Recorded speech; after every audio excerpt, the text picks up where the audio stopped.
नमस्कार दोस्तों, स्वागत है आपका मेरे चैनल पे। दोस्तों आज हम बात करेंगे लाइट यूटिलिटी हेलीकॉप्टर के बारे में, जिन्हें विंटर ट्रायल्स के लिए या फिर कहा जाए फाइनल ट्रायल्स के लिए डिप्लॉयमेंट से पहले लद्दाख के अंदर लगा दिया गया है। और सबसे बड़ी बात दोस्तों, आप कंफ्यूज न हो, ये है लाइट यूटिलिटी हेलीकॉप्टर। ये लाइट कॉम्बैट हेलीकॉप्टर नहीं है, जिसके बारे में मैंने आपसे पहले भी बात की है। वे दोस्तों अटैक हेलीकॉप्टर है। ये एक यूटिलिटी हेलीकॉप्टर है, ट्रांसपोर्ट हेलीकॉप्टर भी कहा जा सकता है और अन्य चीजों के अंदर भी इनका इस्तेमाल किया जा सकता है और इनका अपना महत्व है। तो चलिए दोस्तों इन्हीं के ऊपर बात करते हैं। सबसे पहले दोस्तों बताना चाहूंगा कि इसे rotary wing research and design centre, जो कि HAL से ही रिलेटेड है, HAL का ही हिस्सा है, उसने बनाया है अपनी ग्रीनफील्ड हेलीकॉप्टर मैन्युफैक्चरिंग फैसिलिटी, जो टमकुर के अंदर स्थित है। और अभी इन्हें लद्दाख के अंदर लाया गया है फाइनल ट्रायल के लिए। और स्पेशली कहा जा रहा है इंडियन आर्मी के हेलीपैड से इनको फॉरवर्ड लोकेशन की तरफ भी भेजा जाएगा। और ये दोस्तों इंडियन आर्मी और एयरफोर्स के पुराने चीता और चेतक हेलीकॉप्टर को रिप्लेस करेंगे।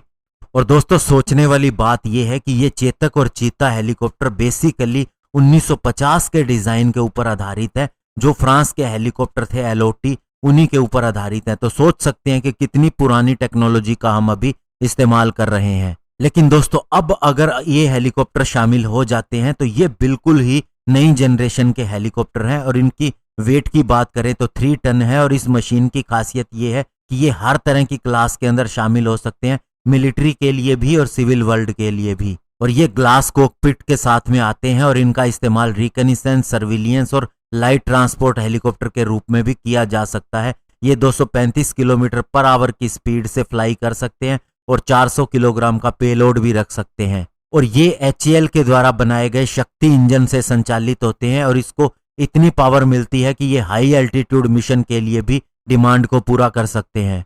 2009 के अंदर सबसे पहले इसका डिजाइन और डेवलपमेंट को लॉन्च किया गया था। उसके बाद दिसंबर 2014 के अंदर इसके ग्राउंड टेस्ट व्हीकल को कैरी किया गया था। लेकिन पहला टेक्निकली फ्लाइट ट्रायल हुआ था जो प्रोटोटाइप का, वो हुआ था सितंबर 2016 के अंदर और इसे सफलतापूर्वक पूरा किया गया था। और अभी भी 2 प्रोटोटाइप की टेस्टिंग हो रही है। और अगर हम ऑर्डर की बात करें जो माना जा रहा है, तो इंडियन आर्मी की तरफ से 126 और इंडियन एयरफोर्स की तरफ से 61 ऐसे हेलीकॉप्टर का ऑर्डर दिया जा सकता है। और अभी इसे इंडियन एयरफोर्स और इंडियन आर्मी के टेस्ट पायलट्स के द्वारा टेस्ट किया जा रहा है। और इसके अंदर दोस्तों night flying, slope landing, single hydraulic performance, run on landing with engine, इसके अलावा और भी बहुत से टेस्ट पूरी तरह सफलतापूर्वक कंप्लीट किए जा चुके हैं। और जल्द ही इसे FOC मिल सकती है, यानी कि फाइनल ऑपरेशनल क्लियरेंस, जो हमारे तेजस फाइटर जेट की 2nd स्क्वाड्रन हमें मिली है, यानी ये ऑपरेशन भी कर सकते हैं। और दोस्तों 2019 के अंदर इसका लेह के अंदर कॉम्प्रिहेंसिव टेस्ट हुए थे।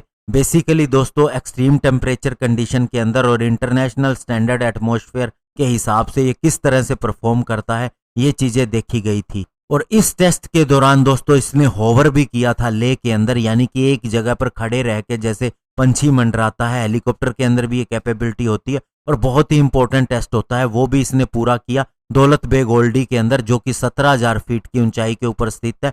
और उसके बाद इसे और ऊपर ले जाया गया सियाचिन के पास, जहां पर 19,000 फीट की ऊंचाई पे भी इसने अच्छी परफॉर्मेंस दी। और इसके अलावा इसने अपने हॉट टेस्ट भी कंप्लीट कर लिए हैं, बेसिकली नागपुर के अंदर, और सी ट्रायल्स भी पूरे कर लिए हैं चेन्नई और पुडुचेरी के अंदर।